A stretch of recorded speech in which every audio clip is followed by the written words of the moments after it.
محرم الحرام میں گناہوں سے اجتناب، نافرمانی کسی بھی وقت اور کسی بھی حال میں نہیں کرنی چاہیے، تاہم مبارک اوقات میں گناہوں کا ارتکاب کرنا زیادہ سنگین جرم ہے، کیونکہ ایسا کرنے سے نافرمانی کے ساتھ ساتھ عظمت و حرمت والے وقت کی بھی توہین ہوتی ہے۔ محرم حرمت و تعظیم والا مہینہ ہے، اور خالق کائنات نے جس آیت کریمہ میں حرمت والے مہینوں کا تذکرہ فرمایا، اسی میں یہ تنبیہ بھی فرمائی، فَلَا تَظْلِمُوا فِيهِنَّ أَنفُسَكُمْ، یعنی تم ان معزز مہینوں میں نافرمانی کر کے اپنی جانوں پر ظلم نہ کرو۔ گناہ کر کے اپنی جان پر ظلم کرنا پورا سال، ہر روز، ہر لمحہ ممنوع ہے۔ اس آیت مبارکہ میں خاص طور پر حرمت والے مہینوں میں اپنی جانوں پر ظلم کرنے سے اسی لیے منع فرمایا گیا کہ ان مہینوں کا شرف و اعزاز زیادہ ہے۔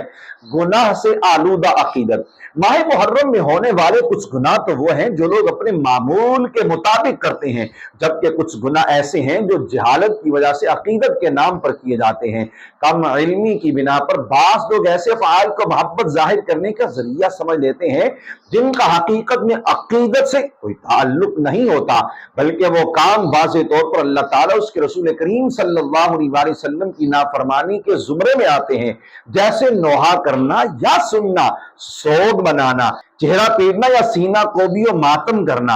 اور گمراہ فرقوں کی مجالس و محافل میں شریک ہونا۔ یہ سب کام سخت گناہ ہیں اور اللہ رسول کو ناراض کرتے ہیں۔ اسی طرح ہاتھوں یا پاؤں میں چھلے اور کڑے پہننا، گلے میں زنجیر یا کانوں میں بالیاں ڈالنا، تعزیے بنانا اور انہیں دیکھنا، اور امام حسین رضی اللہ تعالیٰ عنہ کا فقیر بننا، یہ سب جاہلانہ اور ناجائز کام ہیں۔ سیدنا ابو سعید سعد خدری رضی اللہ تعالیٰ عنہ سے مروی ہے، لعن رسول اللہ صلی اللہ علیہ وسلم النائحۃ والمستمعۃ، یعنی رسول اللہ صلی اللہ علیہ وسلم نے نوحہ کرنے والوں اور توجہ سے اسے سننے والوں پر لعنت فرمائی ہے۔ سیدنا عبداللہ بن مسعود رضی اللہ تعالیٰ عنہ سے روایت ہے کہ حضور اقدس صلی اللہ علیہ وسلم نے ڈانٹ کے طور پر ارشاد فرمایا،